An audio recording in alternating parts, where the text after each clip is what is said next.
Hello and welcome to LanguageBox.co.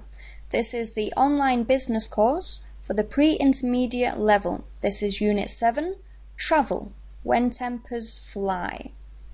Okay, this lesson will be broken up into two separate parts. The first part will have a reading task in which I will read the text to you and then we have some questions that follow. And the second part will be a short grammar tutorial, also with some questions to do. Okay, so let's begin by looking at the text. Here is the text that we shall be looking at. So I will read it and then we can carry out the questions that follow. Okay, let's begin. Incidents of air rage are rising every year because flying has become such a frustrating experience. Passengers must be at the airport several hours early, deal with tight security measures, and wait in long queues. There are some guidelines to see if it's worth making a fuss. It usually isn't.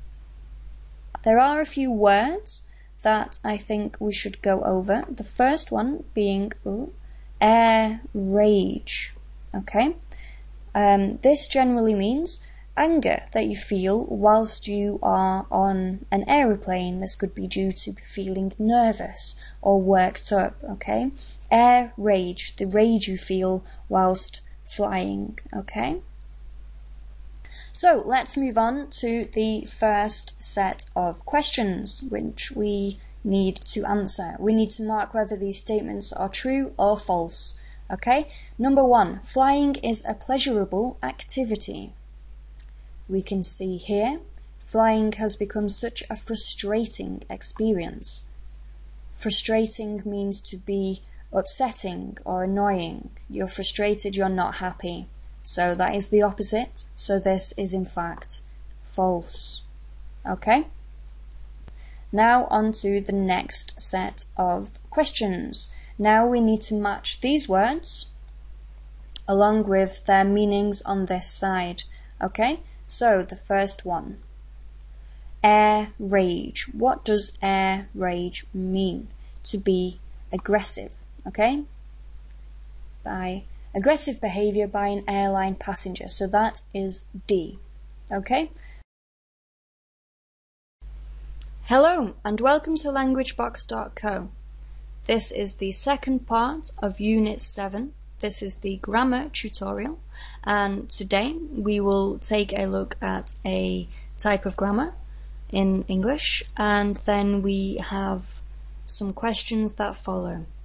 Okay, so this first slide shows the zero conditional, okay, and a conditional is used to talk about a possible or imaginary situation, and this is the condition, okay, and the consequences or the result of that condition, situation. Now let's take a look at the first conditional. I just read this funny little thing over here. If the lion goes away, I will get down. That's quite funny. Zebra.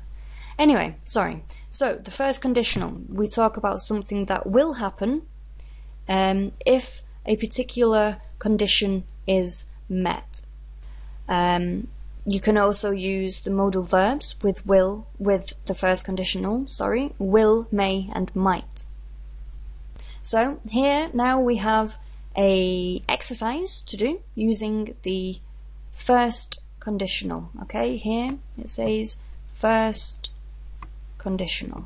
Okay, if mobile phones, something, be or become, allowed on all airlines in the future, planes, very noisy.